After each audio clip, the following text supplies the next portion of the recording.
of had the newborn bubble in my head kind of like that, where it's like you have help, you know, like my mom came, his mom, like things are different than how it's gonna be. So kind of like take advantage of that. So don't push yourself. It's like you're gonna be doing all the things soon. Like before you know it, you're gonna blink and have to do it now with a baby. And so like you're constantly like thinking of all these new routines and new things. It's like, let me just slow down. Maybe I need to get out of the house more. Maybe I need to get out of the house less. Maybe I need to sleep more. Maybe I need to, you know, like prioritize different things. So just like really allowing yourself to quiet your mind, think about what you need, allow God to lead you and like help you fill in those gaps and then communicate it. If that got in the way, we're like, just sex is out the window. At least for us women, we're like, we need to be emotionally good first. Totally. And so, I think that's kind of where we were. Hi mamas, my name is Megan Norkis and welcome to Our Virtual Village. Starting this podcast was inspired by a local mom group that I went to during my pregnancy and postpartum journey. Connecting with and relating to other moms was a major key for me as I was navigating all the new things that come with being a new mom. So my goal with this podcast is to bring those conversations and stories from my community to a virtual platform, and that's gonna bless moms everywhere. I'm so excited. My hope is that as you listen to this episode, you can hear from and learn about the common struggles that other moms are having in the trenches of motherhood with you, and feel encouraged because you're not momming alone. We're all winging it at this mom thing, and we can all learn from and help each other. So we're excited to have you as part of our village, and let's dive into the conversation.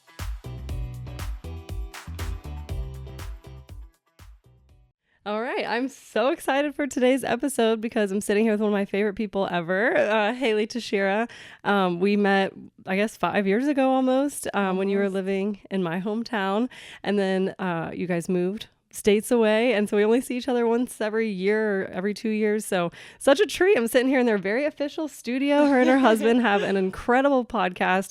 It's called Thriving Kingdom Marriage. Highly recommend that you listen to it, especially if you're thinking about being married, if you're married, if you're even in a dating relationship. You guys have added so much value, and I respect you in so many ways. You had your baby about 6 months ahead of me, so I look up to you in many ways. We learn from each other constantly, so I'm really excited for this conversation. Thanks for carving out time. Of course. Thank you for having me. It's so surreal. It's like I've done interviews with other people, but never a friend, and so this is just like super special. And I'm honored to be a part of your new project, your new ministry. I know the Lord is using you in so many ways, and for sure. Of course, we've had many conversations about it, but now we get to record one. I know. Now it's official. I feel I'm in the studio. I got headphones. Like now I really have a podcast, you know, it's like it's official now. But no, I'm really excited for this conversation, mostly because I learned so much from you. And I think, you know, just like mutually having another woman to speak to, like I feel like we're kindred spirits. And really the whole point of this podcast is just to bring the conversations and relationships that the Lord has blessed me to have to other women. Like I almost feel selfish to have a friendship as amazing as ours, where there's so much fruit, and I like always walk away from conversations with you feeling so much better and filled up. And then there's some women who don't have that, or maybe they do, but you know, they're not as close with a woman, you know, like we are. So it's like we're inviting other people into our conversation, which is so fun. So first of all, really kind of like the flow of my podcast, I did like a birth story. I finally shared my birth story, and I have some birth workers on here. But I also am really excited to interview like new moms. You know, your little girl's not even quite 2. Actually, next month she'll be 2. Crazy. So we're still both just figuring it out. I have a 1.5-year-old. You have an almost 2-year-old. Yeah. So we're in the thick of it. This is new mama for real. Territory. Like we're in the trenches. I guess, let's just start from the beginning real quick, just to kind of get to know you a little bit, because you had a home birth, which was amazing, and it helped me look forward to what I wanted in home birth. So what made you choose home birth? I know your mom didn't have you at home or something, so where did that idea come from, and how do you feel that like helped you in motherhood? Like how do you help that, like that transition into motherhood?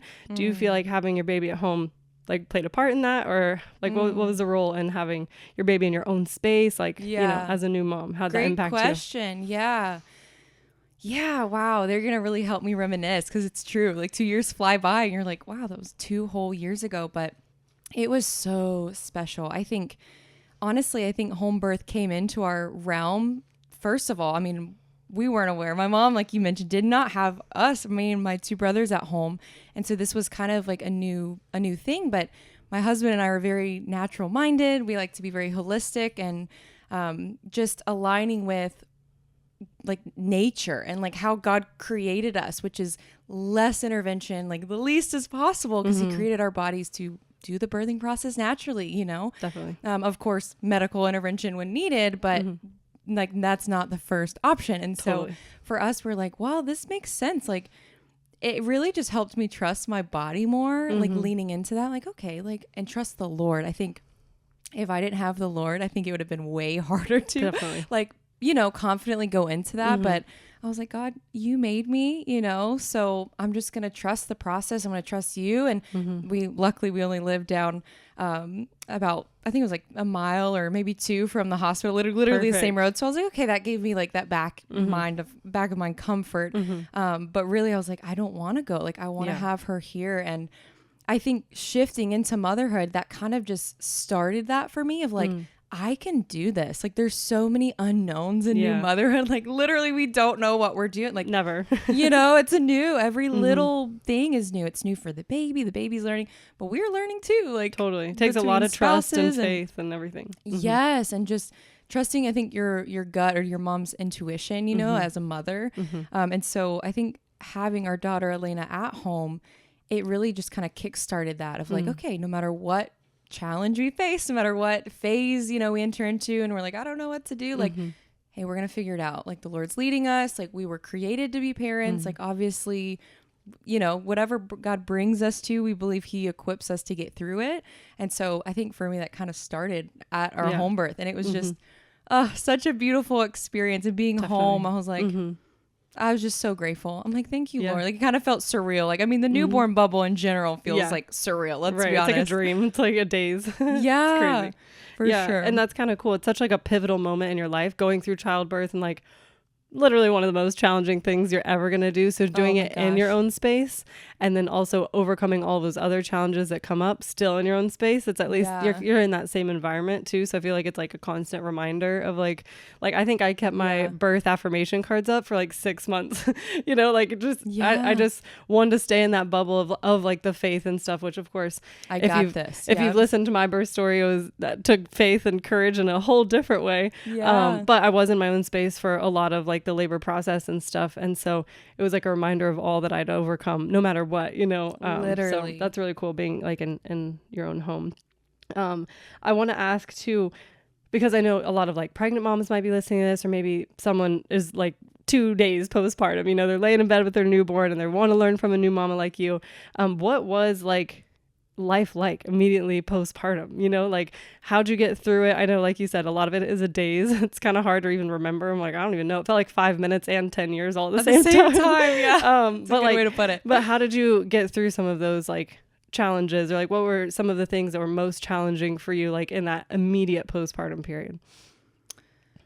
Well, what was hard? You have to think. I mean, like you said, it's all kind of just new. I think going into it, maybe just let me start a little bit before even like going into it.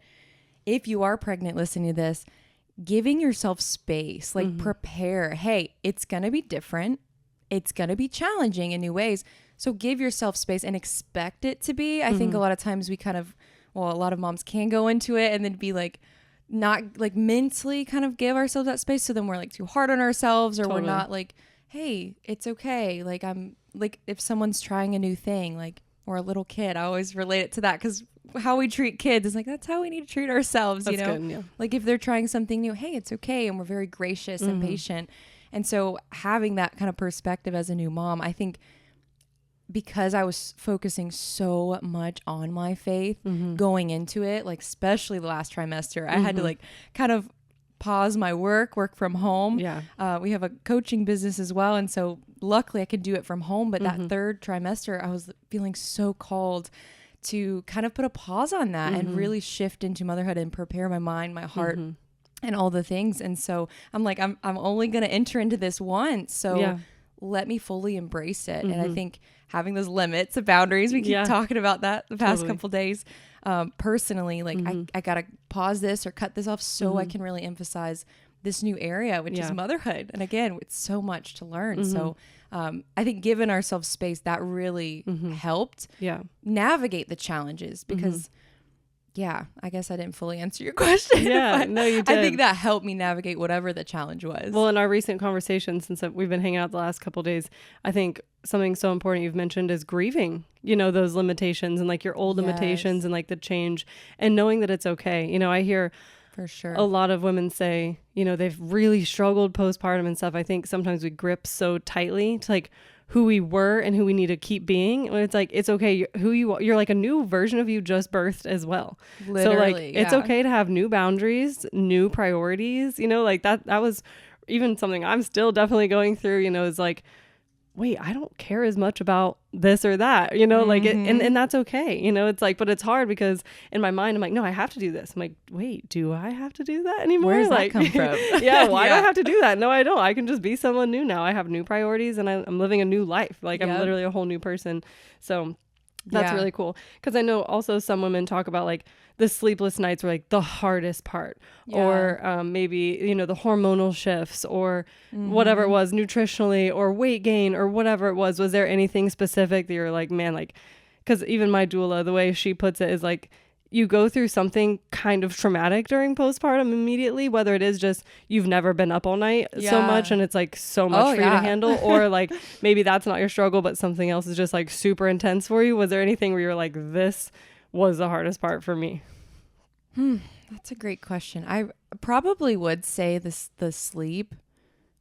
I mean, if I had to choose something, I think, you saw me this morning. We stayed up so late last night and I was like, oh, zombie mode this morning. Like I need good sleep. And so I think for sure that was the hardest for me. And I think most people, if, we could all relate on that. Like, wait, I didn't think I could operate with this many hours of sleep. Yeah. But at the same time, what I was just sharing before, I think going in expecting that, like I went into it expecting like, I'm going to sleep way less. And it's like, I was already prepping my mind. Then you're not shocked. So I wasn't in shock. So it didn't feel, I think, as traumatic because I'm like, I agree. This is what's going to happen. Like I have a new baby, and just focusing on that, that kind of sacrifice in the way, or in a way. But I think one thing too is like being unified with hubby, like even before baby came, having those conversations of expectations and what is this going to look like? Like, for him work, how long are you going to take off? Like, how are we going to do the night shift and like all the things, that really helped to being on the same page with him. Cause then you feel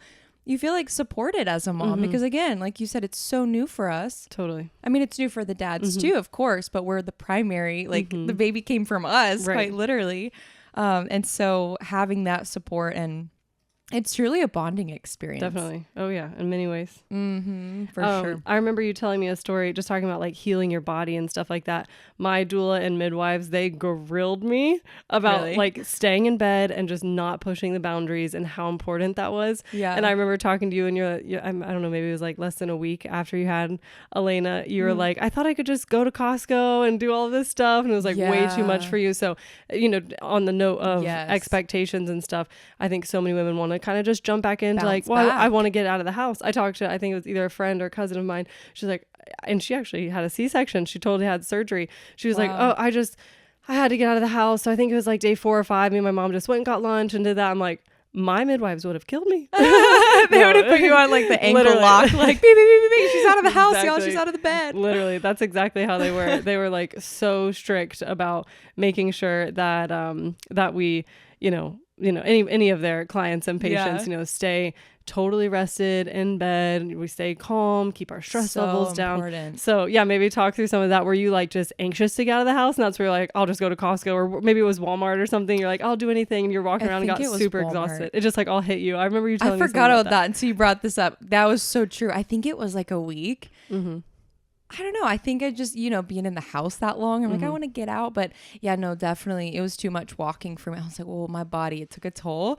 So if you're in that position, you're a new mom and you're like, I need to get out of the house, go through like a drive-through, go get like ice cream or something. Like that. Have like a little date with hubby, baby in the back. But like you're out of the house, windows down, fresh air, or goes, walk at the park, like just a little bit walk, but then get back in the car. Like don't go grocery shopping. Don't do what I did. Cause you think you're good. You're like, oh, I'm up for it. And like mentally you're ready, but your body again, like give yourself that space. Cause it's not always going to be like that.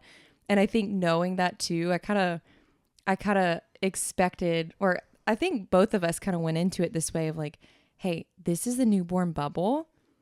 This is kind of like when you're a little kid, like it's spring break and it just feels like in a way, like the boundaries are out, like real life kind of is shoved to the side. Like, let's just like do all the fun things. And like, I kind of had the newborn bubble in my head kind of like that, where it's like, you have help, you know, like my mom came, his mom, like things are different than how it's gonna be. So kind of like take advantage of that. So don't push yourself. It's like, you're gonna be doing all the things soon. Like before you know it, you're gonna blink and have to do it now with a baby. And so enjoy just kind of resting, and you're gonna appreciate it. Your body will definitely appreciate that. And I will say, not that I won't say I'm necessarily grateful that I had surgery and ended up having a C-section, all of that. That was definitely not the goal, and you know, all of that messiness that happened, but it forced me to rest. Like, I think I could have pushed myself more. And actually that was kind of an emotional thing I went through, because after you have a vaginal birth, around 6 weeks, you can kind of start getting back into maybe doing some walks and stuff and like starting to do things. But after a surgery, it's more like 8 to 12 weeks. So I remember I actually had a whole mental breakdown around like 8 or 9 weeks, where I'm like, if I had a vaginal birth, I'd be okay by now, you know? And I was like, just so bummed. I'm like, this is so stupid. Like, I just want to be able to move, and I could still hardly sit up in bed. And, you know, there's like scar tissue and like, you know, just so many things like I didn't want to have to deal with.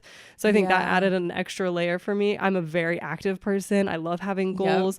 I mean, I won't say I'm like, go, go, go. I like being at the house. I actually really enjoyed newborn bubble and slowing it down. But at the same time, I was like, I would ask my midwives, can I like go for a walk yet? And they're like, Megan, just rest. And it's like, now I'm like, why was I trying to rush so much? Like you said, you're gonna be doing all the things. I go to Costco and it's like I'm there for 2 hours because my toddler's eating snacks, and I'm like, man, if I could just lay in bed for one more week, you know? So it's like, don't have that excuse now. So I'm like, dang it, use that. And like, I'm so not like a Netflix and binge kind of person, like at all. Like I'm so not a TV person, but my like guilty pleasure is like cooking shows or something, you know, cause like so lighthearted. Like I was healing. So like mentally and spiritually, like I didn't want to watch anything like super intense.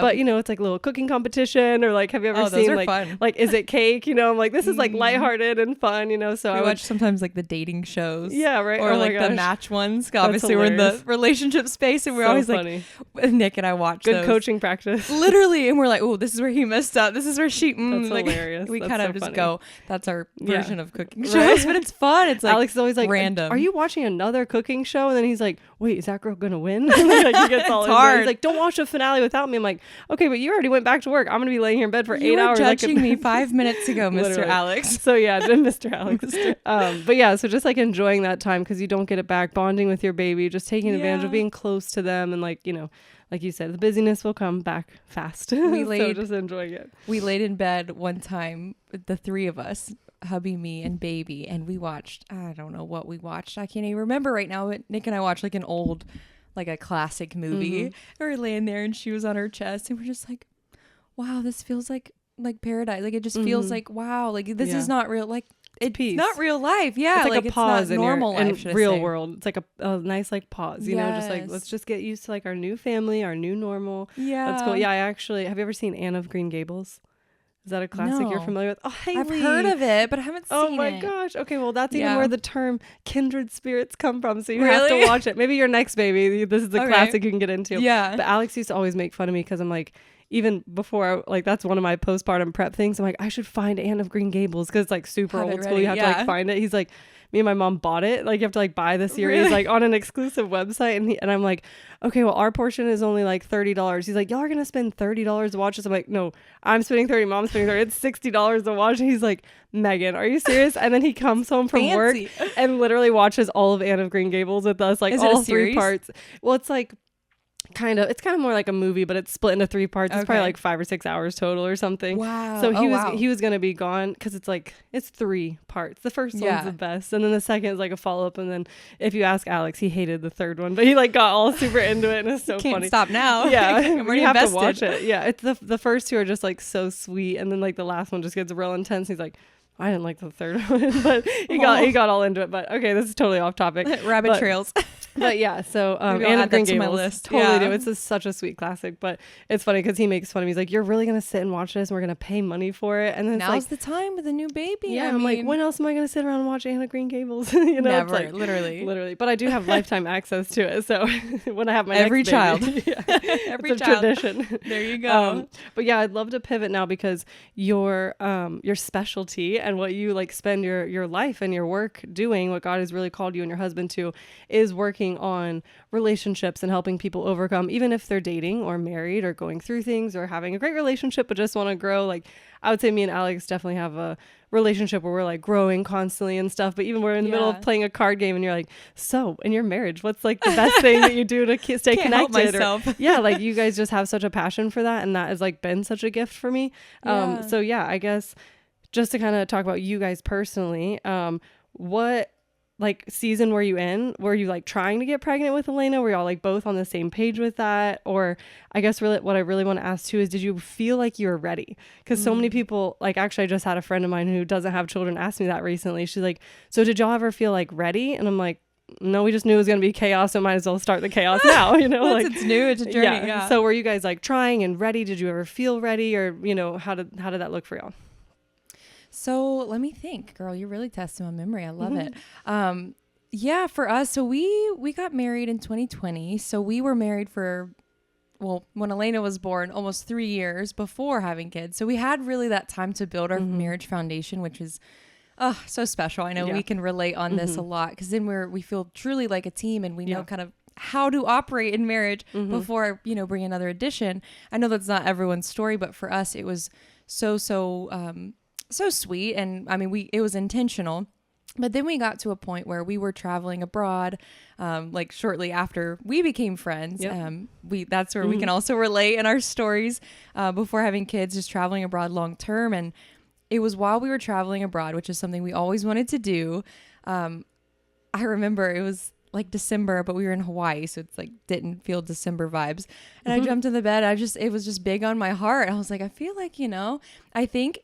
And that's when I had a conversation with Nick and like brought it up, like, hey, you know, like kind of brought that up, like, are you ready? Are you on board? Blah, blah, blah. I forget how I brought it up, but I brought it up. Yeah. And you know, it opened the can of worms essentially. And I think a part of that was because at first we wanted to travel before having kids, and then we were doing that. And then it's like, oh wait, traveling long-term is not as glamorous as people make it seem online. Like, it's a lot of moving parts, and a lot of sacrifice, a lot of, you know, there's pros and cons to everything, right? And so for us, I think we started to value having a home base, kind of planting roots, like community, just all the things that you don't have when you travel, you know, abroad long term. You just don't. It's harder.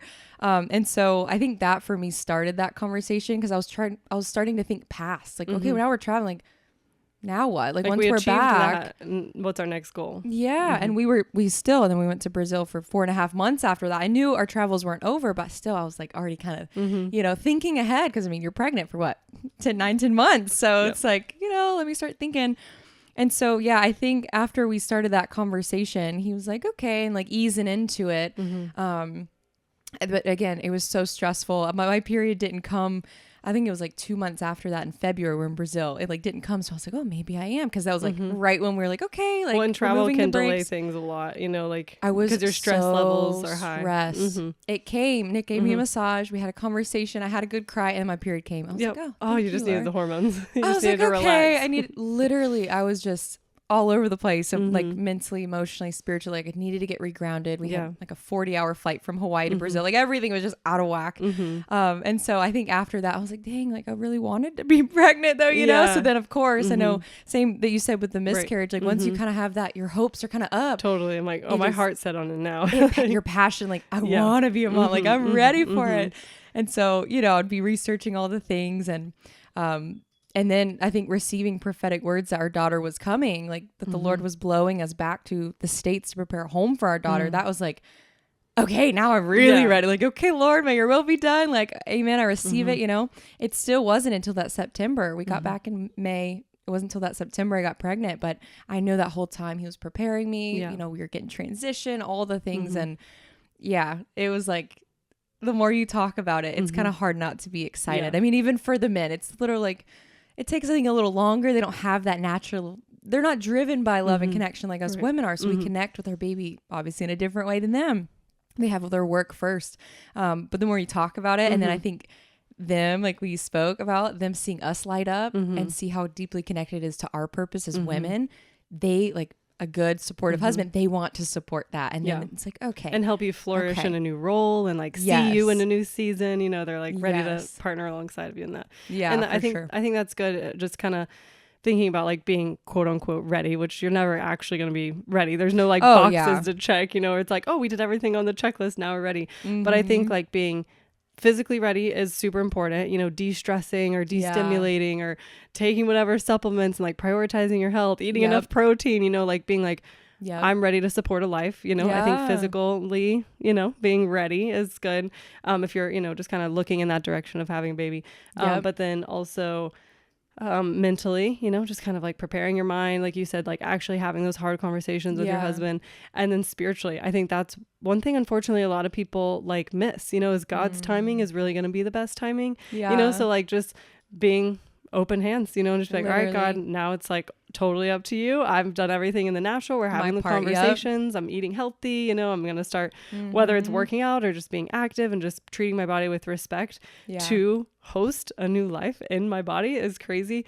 You know, and then just putting the rest in his hands and just allowing his timing to work out. So for sure. Cool. I think that's really as ready as you can be. You summed it up beautifully. Am I even answering directly? I go off on tangents. No, you're good. But that's so true. Yeah. We didn't have a checkbox. It goes to the, like you said, literally, you said it beautifully. And I think that timeline happens differently for everyone. Yeah. Maybe spiritually they feel so ready, but then like mentally and physically, you know, you have to catch up, or vice versa, you know, so I think that looks different for everybody. But you know, just there's never a true ready though. But there's those are some things not, you could do. Because it's a journey, and just knowing that, hey, again, I think that trust in the spiritual is, I feel like, arguably more important. I mean, obviously the natural is so important because your body's creating and sustaining that new life. But sometimes if it's God's timing, whether you started eating healthy or not, He's going to get you through it. Yeah, to your point. Yeah, totally. I think spiritually, just knowing like, hey, He's going to, if He leads us to it, if it's this month, He's going to get us through it, and we can trust Him and His timing. Like,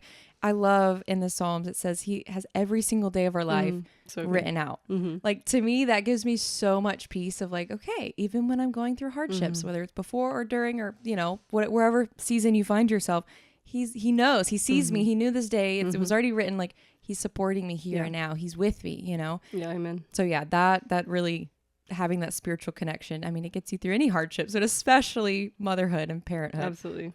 Yeah. And, it's, you know, just talking about relationship with your husband, in those immediate postpartum months, it's kind of crazy because you're the source of life. You're breastfeeding. Usually the mom is the one that gets up the most, but like, and it looks different in every household. Sometimes I've talked to moms and like they do the first night shift, hubby gets some rest, and then they switch off at 3 a.m. or whatever. Like, what did that look like for you? Like, how is Nick able to support you and the baby? You know, even though you're kind of the mom, not kind of mom, you are like the main source of life.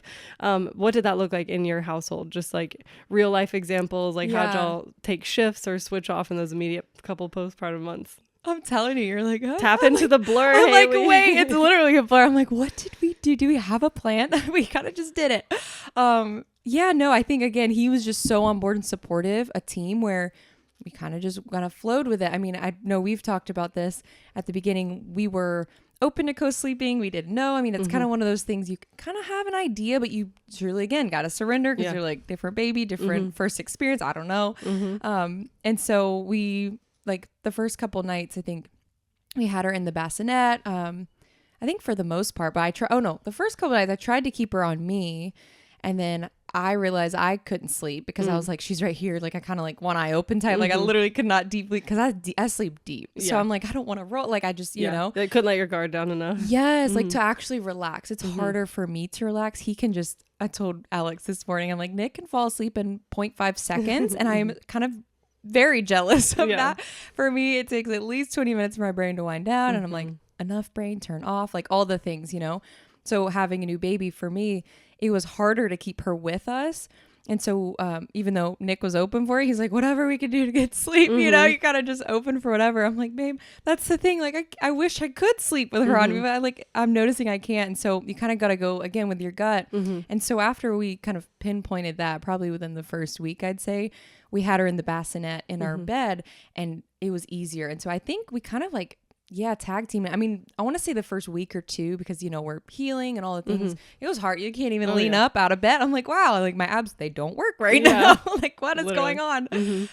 So he would definitely bring her a lot to me. That's so awesome. I want to say my mom stayed with us for probably 5-6 days, and then we had a little break, and then his mom came. So because they didn't want to be overbearing, they're like, we want to support, and so they were very open-handed with how much support or how little we wanted. Because they know we can be very like independent and like, hey, we got to figure it out at some point. So I know my mom helped a good bit too, but yeah, he kind of just followed my lead, and I think that's really big and very very just beneficial as a husband, listening to complimenting what you need, helping her, because she's the primary, she's figuring it out, she's going through it as a mom, so kind of filling in the gaps, because what we don't want is someone to just assume and do everything for it. It's like, wait, no, I want to be the mom, but can you ask me what I need? It's that for sure. That's simple, really. Alex was a huge blessing in that way. I will say his strong suit is definitely not waking up. So I mean, the first entire year of his life, or of her life, he didn't wake up with her once. Like, he honestly just doesn't wake up. And I, you know, you're like, hello, are you alive? I'd had surgery, so I didn't plan on co-sleeping at all. I was very much passionate about making sure she's in a bassinet and safe and sleep safe, you know, all this stuff. But I definitely couldn't sit up in bed, you know? And so I'm like, okay, well, every time she cries, you have to bring her to me. And it was like night 1, I think. And he's like just snoring and she's crying and I can't get out of bed. I'm like, absolutely not. Put her in bed with me. Like, I don't need you. Like, you sleep over there, because he sleeps You're so not hard. helping. He slept through literal fire alarms. Like, he doesn't wake up. Oh my gosh. Yeah. And so he actually literally put a pole next to my bed and said, here, because he was sleeping on a separate bed, because we actually have this fancy Sleep Number bed that sits up. So I would sit up to breastfeed. He's like, I can't sleep like that. So we put another twin mattress in our room. So funny. I could, like, he's like, poke me with this pole from across the room and wake me up when you need the baby. I'm like, I never heard about this. This is That's not so gonna happen. Funny. Like, just give me the baby. Like, I'm picturing that like finger poker thing. like at 3 in the morning when she's crying, like, no, this is not our system right now. Get a shock necklace or something. Oh my gosh, we actually have one for our dog. We should have tried that. Oh my gosh, that would have been a story to tell. That's good. But yeah, it does next baby. Yeah, exactly. Have a handy. I'm writing that down. Yeah. But no, it does look different for everyone. And now we're like night weaning and stuff, and so he's much more sensitive to when she cries and stuff. But it was something he really had to build, you know. Work into, adapt. So it's just different for everyone. But you kind of find your rhythm. You can find your flow as long as you're working as a team. Like, But I will say it works. Alex added so much value, because I wake up very hungry because I was breastfeeding all night and stuff. As soon as he woke up, he'd have a protein shake ready for me, breakfast ready for me. He even was like helping me track my food and make sure I was getting protein and fat and carbs, and like he in our relationship, he had never cooked really that much, but he was cooking every single meal, doing all the dishes. Like, he added so much value in so many ways. So I want to make sure I'm like giving credit where it's due. But it is funny, like, waking up is not his strong suit. That's all we're saying. having he has other strong suits. Many strong suits. But having your husband fill in the gaps. Like, if waking up in the middle of the night wasn't the gap he could fill, he made sure when I woke up I was ready, because I really put in the work at night or whatever it is, you know. So that's a great really point. Cool. Yeah, find your strengths and find kind of how it works for y'all. And so I want to know, as far as like, how do you keep your like marriage healthy and growing, especially newly postpartum? Because now you have a toddler, she sleeps through the night, you know, you definitely have more space. But how were you intentional, or did you ever feel like really disconnected or go through like really bumpy seasons like in your marriage, where it was like, wow, we really, you know, are feeling the new parent life and, you know, like having to stay close? Like, what did that intentionality look like? Yeah, that's a great question. This is so big, and I think it kind of shows up differently in every couple, but I think at some point it hits you like, oh wait, things are not going back to quote unquote normal, right? I want to say for us it was around 3 to 4 months, I think. Like, we had proper expectations for the newborn bubble and whatnot, so we kind of, I would say, navigated that super graciously with one another. even with like becoming intimate again, and like he was just following my lead, and like I was actually eager at, obviously vaginal birth is a little different, but I was like eager, or no complications, should I say. Because obviously that plays a role, but I was like, I'm eager just to connect with you again. Like not even like the physical, but like I just want to have that emotional, intimacy, spiritual connection. And so we kind of navigated the first, I'd say 3 months pretty well, but then there was a point, I want to say it was around 3 months, where we were just like, oh man, like it just kind of hits you. How we describe it is like the first couple months, that newborn bubble, you're kind of running off adrenaline. Yeah. Like in a lot of ways. Survival like mode. You're just kind of like, okay, pull up your bootstraps, just get it done, you know? Like it's just making kind of sure you do the bare necessities. Like, okay, everybody's keep the child alive. Yeah. Keep you and the child. Yeah, literally. Yeah. And then you're like, wait, sleep, we obviously have emotional needs too. Oh, we should invest other time in other places. Yes.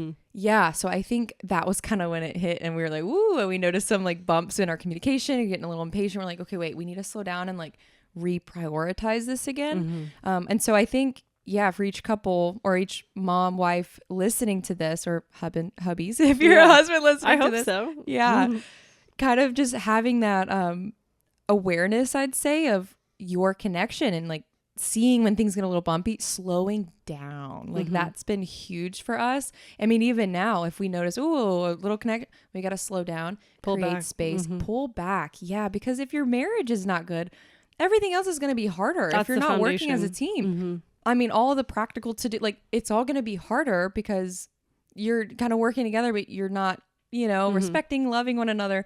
And so making that the foundation after your relationship with the Lord, like you need that spiritual connection. Like God fuels us, but then being one with your spouse, you literally start operating as a unit. And so if that kind of gets ruffled, that's number one priority. So we can actually execute on these other things, like keeping the baby alive and well and growing, And so, in a good environment too, even though they're so young, they can pick up on tension, and, you hear about such colicky babies and stuff. And I'm sure a lot of that can be very natural physical reasons as well, but it's like if the baby's being raised in like tension and like they can just feel that divide, or the separation between you two. I feel like that plays a huge role. So like they do, your marriage is a priority, and I feel like that has been something really hard for every couple probably, but just like us to remember, like you said, like let's just pull back and like wait, we need a date night. How long has it been? Or whatever it happen. Yeah. I mean, sometimes we literally just call Grammy over. Yeah. We just go walk on the beach. We're just like, we just need a minute. It doesn't have to be like extravagant.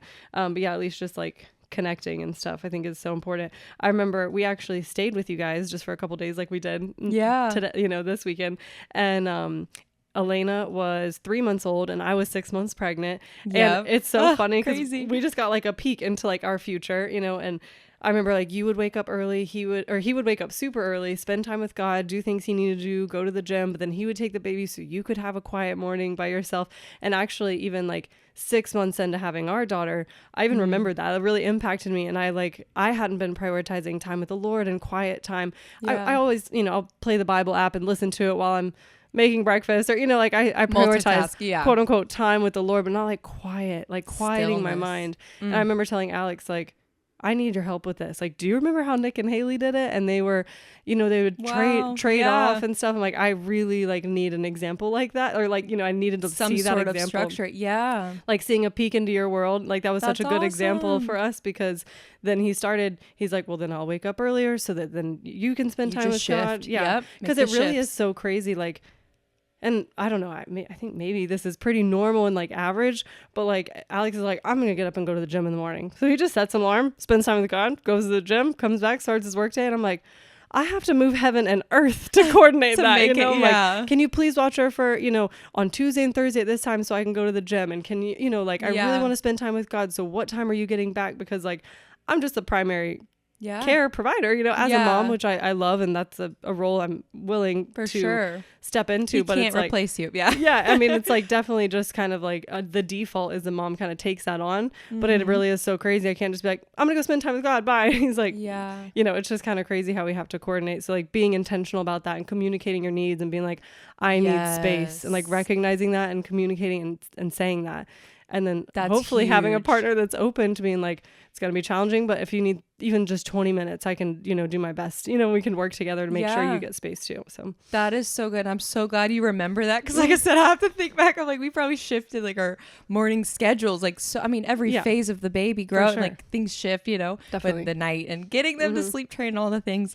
And so, yeah, I'm so glad that like impacted It did, you. yeah. Praise the Lord. Cause that's probably what had happened. I think that was probably, around 3 months. Here you go. Yeah. Yep. As soon as you said that, I'm like, that's about when we were like visiting. You were probably right at your max. Like things were shifting. It was. And so, yeah, kind of just, we like to say putting all things on the table. Hey, let's go back, groundwork, foundation. Like we need some more new structure. You kind of sense when there's like tension in any way, whether it's personally, like I'm just exhausted. Like I need that connection, that stillness, that quiet time, especially as moms. I mean, your baby grows up and becomes toddler, more active. Like now I used to like not, like if we're doing a devotional and there's like a scripture and then, hey, stillness for 2 minutes and quiet, like I would be like, okay, skip the stillness. Let's just get to the devotion. Let's just do it. Yeah. And Nick was like, I love the stillness. We're the opposite. Now I'm like, I need the stillness, the 2 minutes, the quiet, the silence, just sitting and being like, oh, that's my favorite part now. So yeah, once you feel that tension and you need something, I'm glad you brought that up. Because it is our responsibility to communicate our needs as spouses. Like, they literally cannot read our mind. So I think it's how we communicate that has been a big thing for us, and not like attacking them and like, I need this. Why aren't you like expecting them? But like simply kind of observing yourself and being in tune with like, okay, what do I think do I need more sleep? Like, is this something not working for me? You have to, take a inventory of yourself, of your inner life first, and then you get to communicate to your partner, to your teammate. And like you said, most of the time men are very willing and eager. They married us. They want you just have to kind of tell them what to do. Yeah, just communicate. But again, it's like, if we slow down as women and say, hey, could you do, they're like, okay. Like most of the time, at least my husband, and I know yours as well, they are willing. It's just, at least for me, it's how I communicate that. Totally. Where they don't feel blamed for Definitely not figuring it out on their own. Yeah. Because they have a million of their other things going on in their mind. Yeah. It definitely takes like a self-awareness. And just allowing your mind to reflect. Because I think, especially as moms, with 18 million new things added to our brain all the time, and like what I call like decision fatigue, it's like, should I feed her now or when we get to the park? Or, if we go to the park before nap time? It's like you're constantly like thinking of all these new routines and new things. It's like, let me just slow down. Maybe I need to get out of the house more. Maybe I need to get out of the house less. Maybe I need to sleep more. Maybe I need to, prioritize different things. So just like really allowing yourself to quiet your mind, think about what you need, allow God to lead you and like help you fill in those gaps, and then communicate it and to your partner. Absolutely. I know it comes in phases too. For sure. You're always going to need something different. It's going to shift, like maybe a month or two, like then it'll shift. So kind of keeping an open hand and being fluid in that way, that especially first year, I think it's key. Definitely. Well, the last thing I want to ask you about is like on the note of like intimacy and stuff.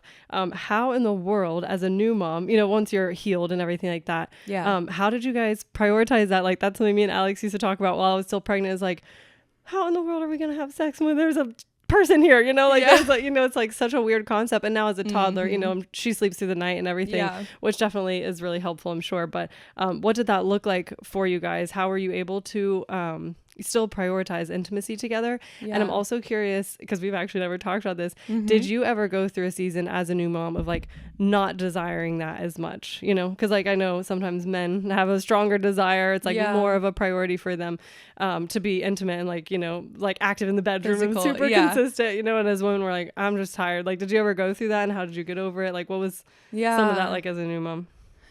I think for us, if you listen to our podcast, we were very open. We talk about all of this, but in a nutshell, I think for us, it was a little different because we were both healing from having a past before marriage.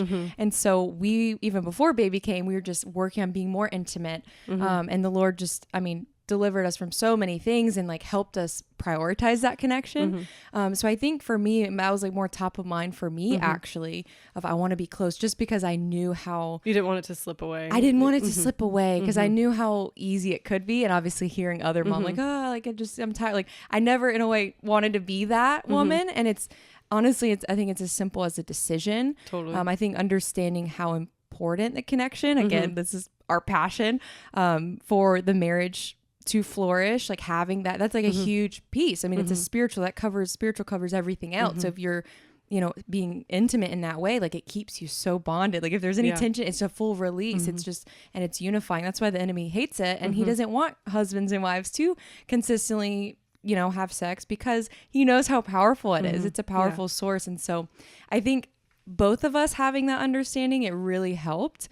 I think, I want to say when it started getting more challenging because of the physical like aspects of having a baby and taking care of, and before she was fully sleep trained and all of that, I want to say at some point we like implemented a 72-hour rule, which sounds so funny, but it just helped us like remember essentially. And like, because we would kind of notice if we would go longer than 72 hours and if there were that tension in the conversation or communication, like we would notice, we haven't, been intimate in that way. We haven't had that connection. Don't tell my husband that rule. He would probably love it. Kidding. I mean, so we in the past we had tried, on this day of the week. And it's like, that's scheduled. Hard, yeah. Like how on earth, if I'm not feeling it, he's not like, luckily that didn't, and we were both on board. That's not going to be it. Yeah. But we heard someone else talk about the 72-hour rule, another couple. And we're like, okay, so basically it's up to 72 hours.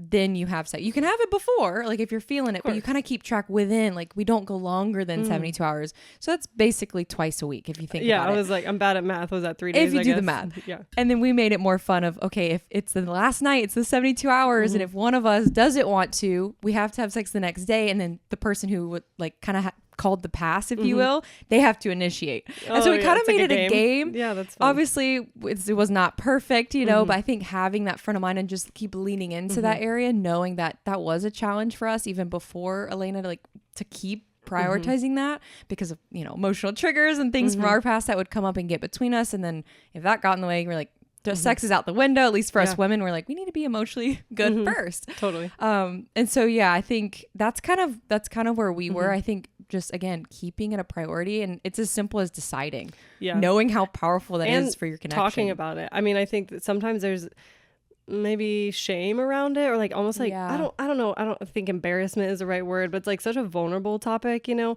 I think maybe husbands and wives, maybe if a wife isn't feeling into it, they're just like hoping they don't remember, and then hubby's like, what, does she not love me, Literally, it's like, and then you're just on two different pages. So I think that's really helped with us, is like Alex will tell me like, I'm kind of feeling disconnected, like you don't ever like really like initiate things, and I just have to be like, I just have a lot on my mind. I went through definite seasons of like what I said, decision fatigue, where I'm like, I'm already deciding so much that once the baby's down, like I just want to be done for the day, and I know something I went through. I've heard women use the term touched out, and I used to kind of hate that. I'm like, touched out, like what does that even mean? But I get it, like especially being exclusively breastfeeding and stuff, like my baby's always on my freaking nipples, like, don't touch my nipples, and then Alex, she goes down for bed or maybe for a nap, which Evelyn's always not been the best napper. She's been better recently, but like throughout the first year, sometimes she would only nap like 20 minutes, 30 minutes. So it's like, the baby's down, you want to, I'm like, this is my only time to rest or do 5 dishes. Like, I just want to get something else on my to-do list done. So, like, that's something I did go through, wanting to be intentional. And I really respect how you've looked at it and, like, had so much intentionality. But it is hard sometimes. And it's like, I just want to not be doing anything right now. Like, I just kind of need to... I hate even the term like checked out, but like I don't want to have to like work on another relationship. Like I'm constantly pouring into my daughters, like now pouring into you, but it really should be the other way around, And something else that I realized really through going to like the like postpartum support groups, I actually realized this through conversation.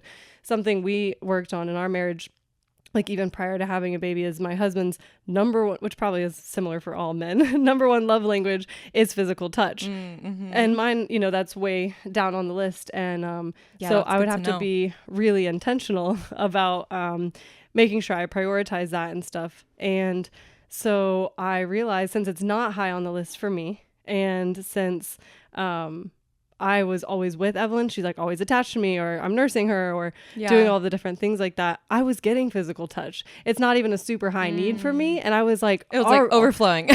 So I'm like, I'm always being touched, So when he's like, I just feel like you never touch me, I'm like, because I'm already touching other little baby. It's like that. My cup is full there, and I'm like, wait, but it's for him. Obviously not in the right way. Like, being with my daughter is not the same as like physical touch with my husband. So I'm like, even just realizing that, I'm like, okay, I need to separate that in my brain, like intimacy, because it was almost like I'm already intimate with her all the time. It like blurred together. Obviously in a different way, but it's like those intimate moments of breastfeeding and all of that. But it's like, I need to like prioritize my marriage intimacy. I just had to like separate that in my brain.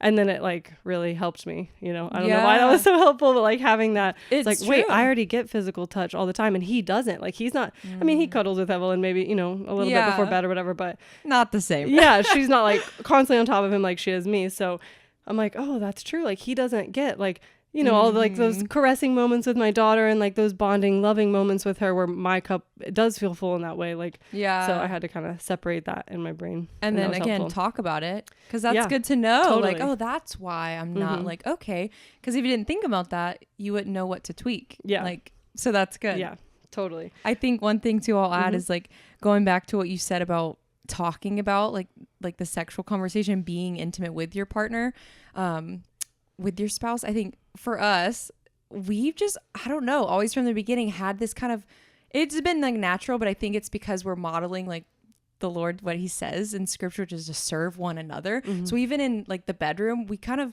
I'd say 90% of the time serve both. Like we take turns, we serve one another. And most of the time, I love my husband, it's him first. And so like, I do really see him honoring me in that way. And I think it keeps me like, okay. So it's like, even if, just to your point, like, I don't want to do anything, like there will be some nights where I'm like, babe, I'm really tired. I'm like half asleep. And he's like, it's okay. You don't have to do anything. Just let me start. And I'm like, you know what? I'm not going to argue yet. And then by the time that happens, I'm like, okay, I'm ready. Like, let's, totally, and then we sleep better. Yeah. So it's like, even talking about that, I mean, I think obviously it's different for each couple, but making sure that both parties are, being pleased and satisfied. I think that's really important. That's really important. A lot of times if it is, like, I would agree, most men want that more, or they're thinking about that. That's just how God created them. Yeah. They have more testosterone. That's how it should be. Right. It's like that makes sense, but making sure the wife is also like satisfied. 'Cause then it's like what's the word? Kind of like not reiterating, reaffirming, reinforcing. Thank you. Like, what is this? Something. Reinforcing that in your brain of like, ooh, this is a great experience. Right. So even when you don't feel like it, that's important. Oh, this is a great experience. Yeah. We feel connected, and it's like, I'm more rested, especially after a long day. Like, I'm like, full release. Like you said, a release. Yeah, it is. And it's funny. Sure. And hopefully my mom doesn't listen to this. She probably will, because she's so supportive. But take the tips, Mom. You're married too.